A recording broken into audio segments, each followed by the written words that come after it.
Hi, I am Heaven Griffin, and I'm a business and sales coach, and I teach online entrepreneurs how to grow and scale their business through social media marketing and sales. So, Chris and I actually go way, way back.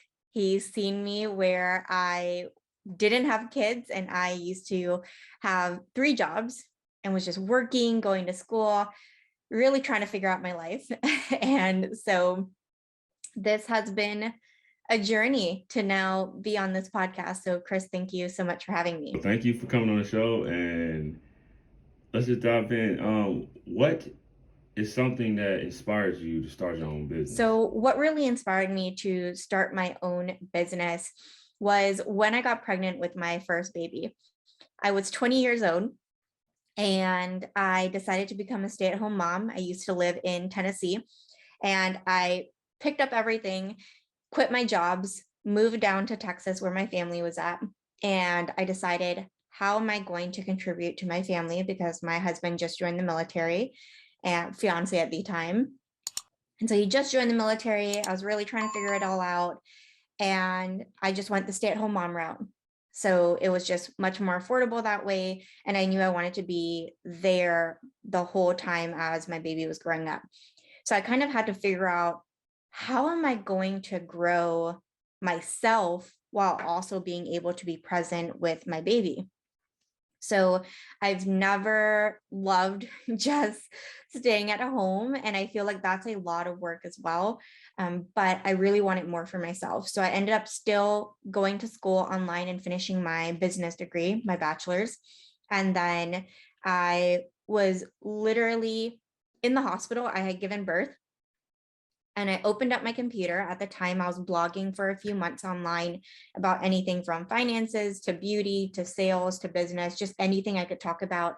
I was putting it up online and I wasn't making any money from it at the time. So when I was in that hospital bed, a few hours after giving birth to my first baby, I had to open up my computer because I had schoolwork due. I was graduating that following semester. And so I had homework due. And instead of doing homework, I opened it up and I said, ways to make money from home, or I searched up ways to make money from home. And I happened to stumble upon a coach. This was back in 2017. And to me, I was like, what is this whole coach thing? Like, what is a coach? I used to think coaches were the ones in fitness or the ones who were helping people with sports. I never knew that there was a whole world of coaching and that I can take my skills, bring it online, teach people how to do things, and get paid for it. And I was like, what is this magic? So 2 weeks after giving birth to my first baby, that is when I officially launched the coaching business. Found it the day in the hospital and then launched it 2 weeks after, because I was like, I have my baby. I'm staying at home anyway. I'm finishing up my degree. So I'll have lots of time on my hands eventually. And I'd be able to run a business. So I tried it.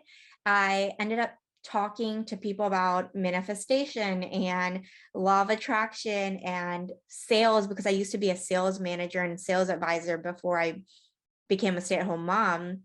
And I was also, of course, in business school. So I was applying everything I knew to the online space. And crazily enough, people paid me. So that's what really inspired me to start my own business. But then also, it's the backbone. The backbone was my family. How can I contribute to my family? And how can I also be with my baby for as long as I can? I wanted to still be home, but I also wanted to go after a personal goal of mine. I'm very goal driven. And so that was a huge thing for me, was finding something for myself. So that's what really inspired me to start my business. Finally, being your inspiration is dope. So, what have been some of the biggest obstacles that you face being your own boss? Ooh, that's a good question.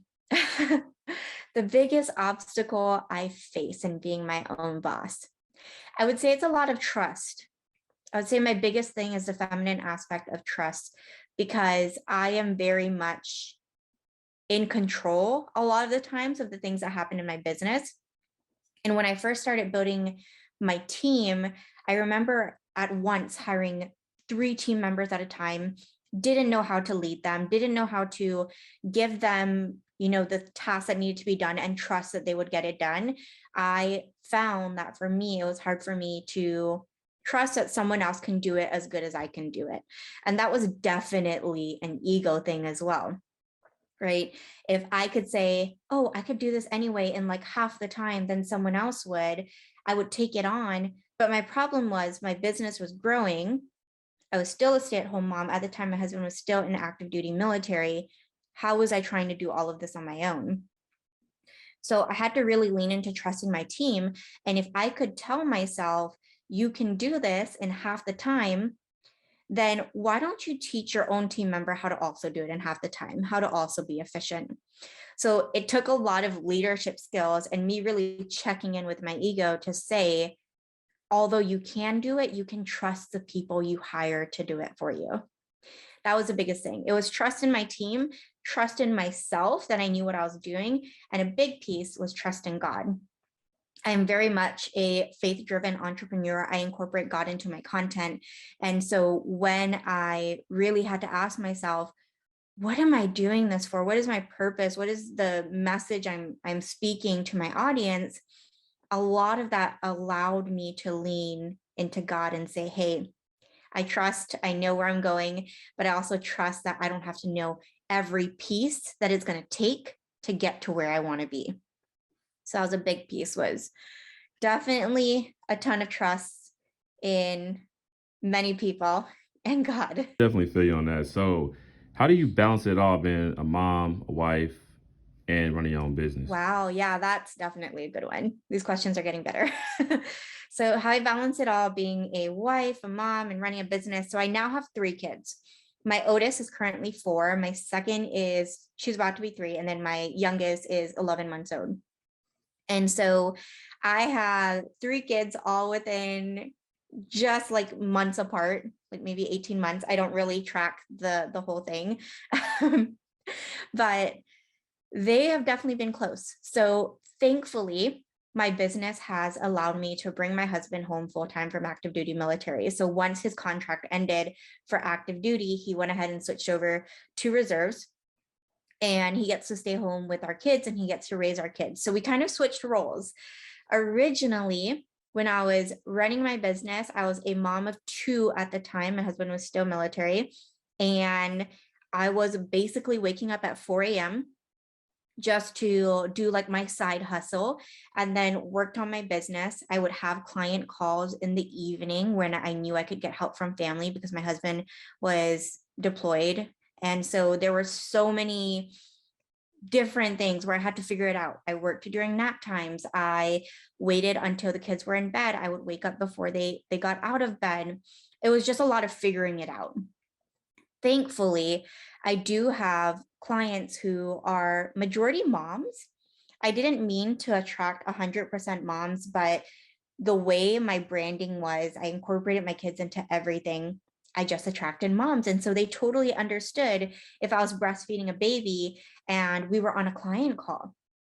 That was fine. I think it's so important to remember that your personal brand also plays into who you attract. So for me, I did attract a lot of moms who totally understood if I had a baby on a call, or if there was a toddler screaming in the background. So in the beginning, I balanced it all by just doing as much as I could with the time that I had. I wasn't beating myself up about what I could or couldn't do. I also experienced, after my first baby, battling with postpartum depression. And so when I was experiencing that, it was tough because there was a part of me that was bottling my emotions just to grow a business or just to be a present mom and also to be a present wife, that I struggled for a long time.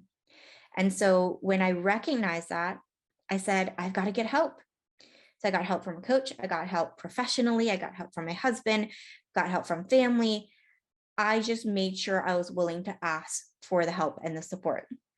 And that kind of leans into my previous answer to the previous question, right? Really trusting that there are people there for me who are willing to support me. So that's how I balanced it when I didn't have my husband home. Now that I have my husband home for almost 2 years now, we're almost going on 2 years. He kind of wakes up, takes care of our kids. I wake up, I get ready, I start my business, start my work with my business.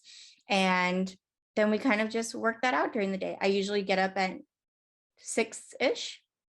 I do my own personal routine, and then I start work around 9 or 10. I usually have a 3-hour break that I create in between just so we can take our kids to the park or do anything that we need to do together. And then I'll have a 3-hour gap between like 2 to 5 to work with the rest of my client work or to do something on social media. Basically, I at least work at 5 hours a day, but then thankfully my husband is home so that he can take care of our kids while I run the business. And then to be a present wife and mother, I set the boundary that I no longer work in the evenings.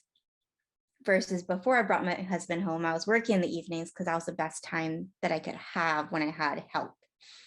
But now, thankfully, our family dynamic is so different that I have an opportunity to run my business whenever I want.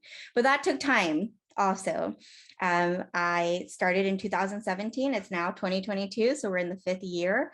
And I didn't bring my husband home until 2020. So within that three-ish years, I was really hustling. I was trying to make it work and figuring it out. And then finally, I saw the needle moving forward. Like all those years I could have given up, I continued to trust and trust and trust. So yeah, that's how I balance it all. Dope. So, what's some of your views on cancel culture? Ooh, cancel culture. So I'm going to relate this to my industry. So I am in the online coaching industry, and this happens a lot.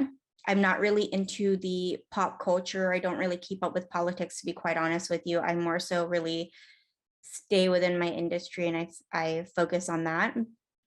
But I've noticed cancel culture, it's really something that's complex. And I say it's multidimensional, which means we can't analyze it from the perspective of just one. We have to look at all perspectives. So I can say in my industry, I've seen people who have deliberately intended to hurt others, to say things that were derogatory or were, how would I say this, demeaning, or really showed their privilege, and a lot of bypassing.